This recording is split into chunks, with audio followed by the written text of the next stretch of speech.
Bueno, continuamos con esta entrega, este segundo video, referente a los requisitos para la validez del contrato de trabajo. En el fragor de la filmación del video anterior, omití completar una definición que cuando yo les hablé del principio de primacía de la realidad, que está previsto en el artículo 14 de la Ley de Contrato de Trabajo, les hablé de fraude y simulación, definiendo qué se entiende por fraude, y omití la parte de qué es la simulación. Bueno, básicamente la simulación es hacer pasar una cosa por otra, o simular una situación que no es, o ocupar un lugar dentro de la relación laboral, simulando ser otra cosa. Esto también, a medida que vayamos avanzando en el desarrollo de los distintos contenidos, vamos a llegar a ver específicamente cuándo se actúa con fraude y cuándo con simulación, y cuáles son los remedios que la Ley de Contrato de Trabajo prevé para solucionar este tipo de cuestiones. Por ahora, baste saber que en función de lo establecido en el artículo 14 de la Ley de Contrato, eh, las relaciones que hayan sido pactadas en fraude o simulación quedan declaradas nulas, de nulidad absoluta, y se van a regir por las disposiciones de esta ley, dice el artículo. Hecha esta salvedad, ahora continuamos con los requisitos que se necesitan o que deben cumplir los contratos para que sean válidos. Válidos para las partes y válidos para los terceros. El primero de ellos es el consentimiento. En virtud de este requisito, el consentimiento puede ser dado de manera tácita o expresa.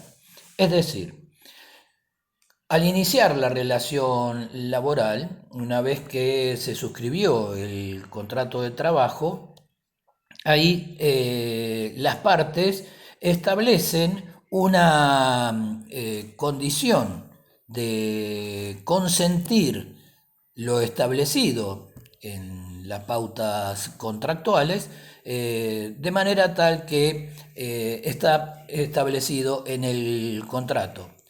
Pero como también dijimos que el contrato podía ser celebrado de manera verbal o quedar establecido tácitamente, el consentimiento también puede ser tácito. Es decir, si yo contrato a un trabajador y le digo que el próximo lunes comienza a trabajar en el horario de 8 a 16 horas, y el lunes el trabajador se presenta a trabajar y las puertas del establecimiento están abiertas para él y se lo acompaña a su puesto de trabajo y comienza a desarrollar la actividad laboral, evidentemente hay un consentimiento que, sin perjuicio de no estar escrito en ningún lado, se dio de manera tácita. Los requisitos, ya no del contrato, sino del consentimiento, los vamos a ver establecidos en el Código Civil, en el nuevo Código Civil y Comercial de la Nación. Lo mismo ocurre en el caso de la capacidad. Las partes tienen que ser capaces para contratar. Capacidad que puede ser de hecho o capacidad de derecho. Esta es una vieja denominación. Ahora se habla de la capacidad de derecho y la capacidad de ejercicio, es decir, aquellos que desarrollan actividades que no están vedadas por la ley. En cuanto a la capacidad, les recomiendo que lean el artículo 22 y 23 del nuevo Código Civil, que habla precisamente de capacidad o de incapacidad, y lo mismo ocurre con el artículo 1000 del nuevo Código Civil, que habla sobre la capacidad pero para contratar. Esto también, ustedes, haciendo un poco de memoria, nos retrotraemos al segundo año y en la introducción al derecho tienen que haber visto persona física, persona jurídica, capacidad, consentimiento, etc. En este punto continuamos ahora con el objeto del contrato de trabajo. El artículo 38 de la Ley de Contrato de Trabajo establece que el contrato debe ser lícito y que no debe ser, en este caso, ilícito o prohibido. Nos indica también este artículo 38 que el contrato puede tener objeto ilícito y también puede tener objeto prohibido. ¿Qué quiere decir cada una de estas cosas? El contrato de objeto ilícito es aquel que está en contra de un ordenamiento jurídico, que llevar adelante ese contrato de trabajo dando cumplimiento a ese objeto es en contra de la legislación, en contra de la normativa vigente. El artículo 39 establece básicamente que esa actividad ilícita no va a resultar tal cuando tenga una autorización expresa de autoridad competente, ya sea nacional, provincial, municipal, policial, etc. A mí me gusta cuando llegamos a este punto dar algún ejemplo para que el concepto de objeto ilícito se clarifique en el ejemplo. Supongamos por un momento que hay actividades que son consideradas ilícitas, lisa y llanamente es ilícita. Por ejemplo, el juego clandestino, ¿sí? Entonces, el tío José, que se murió hace poco, me dejó como herencia una casa acá en la localidad de Varela. En el sótano de esa casa, yo digo, bueno, voy a aprovechar esta situación y pongo una mesa de juego. Contrato a un croupier, pongo personas para que sirvan alguna bebida y establezco jornadas de juego clandestino.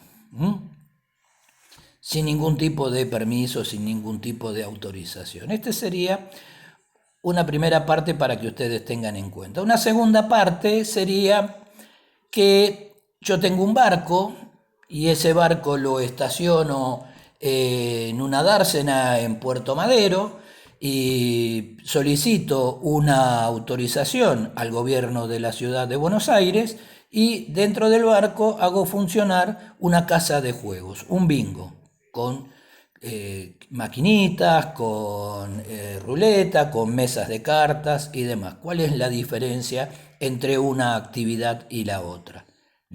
Entre la mesa de juego o la ruleta que yo tengo en el sótano de la casa del tío José o la que funciona en uno de los pisos de un barco que está anclado en una dársena en la ciudad de Buenos Aires.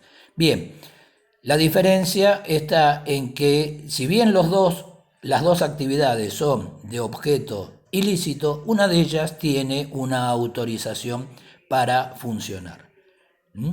Ahí, en ese caso, las relaciones que surjan del contrato de objeto ilícito, pero exceptuada la ilicitud por una autorización expresa, tiene el mismo peso que cualquier otra actividad.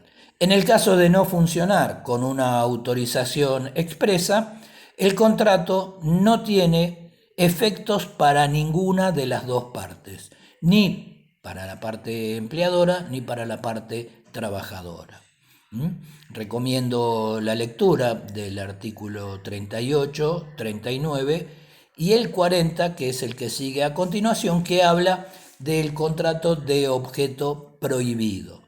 El contrato de objeto prohibido es el que va dirigida la prohibición a una parte de los trabajadores, no a todos. La ilicitud nos alcanza a todos, la prohibición solo a una parte. Para que quede más claro, el trabajo de menores en horarios nocturnos está prohibido. ¿Sí? No es ilícito, está prohibido. ¿Cuándo cesa esa prohibición? El día que el trabajador menor de edad alcanzó la mayoría de la edad. En ese caso ya deja de ser un contrato de objeto prohibido. Lo mismo ocurre si contratamos a trabajadoras en periodo de posparto, cuando no se cumplen los plazos establecidos en la ley. Surge de ese incumplimiento la prohibición de que las trabajadoras realicen tareas en ese periodo.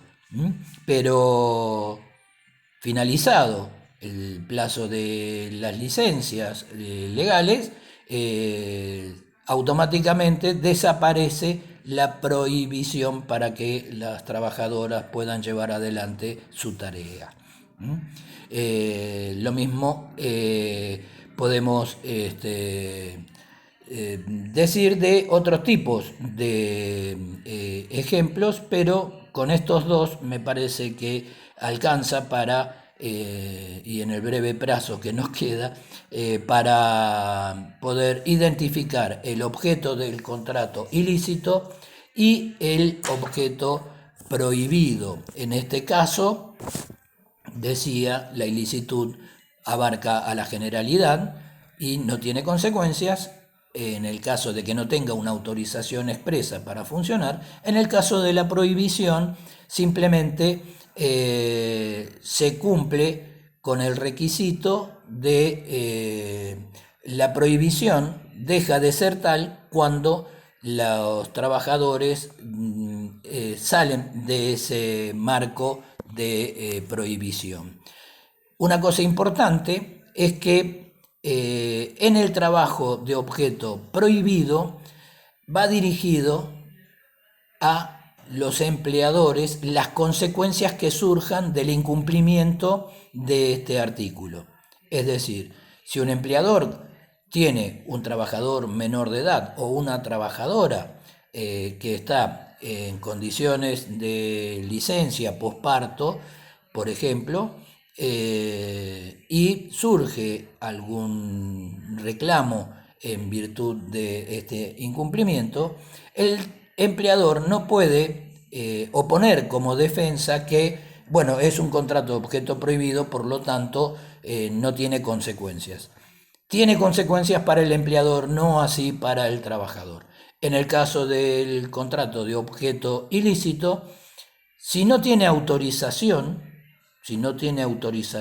de la autoridad competente, el contrato no tiene efectos para ninguna de las dos partes, ni para el empleador ni para el trabajador, ¿sí?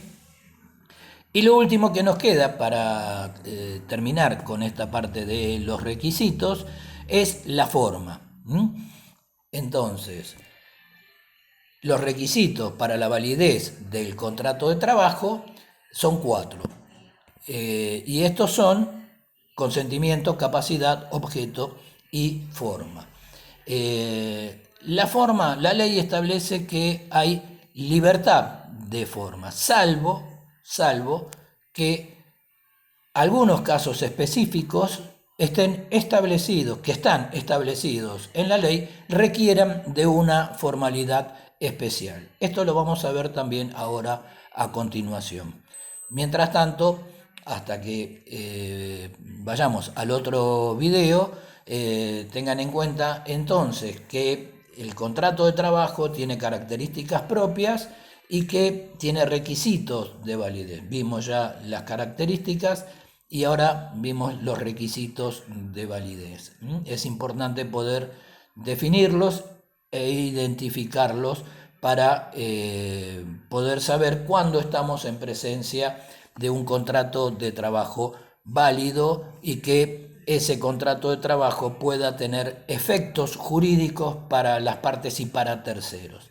Ahora vamos a hacer una introducción a el contrato por tiempo indeterminado y a las modalidades de esos contratos. Bueno, nos vemos enseguida.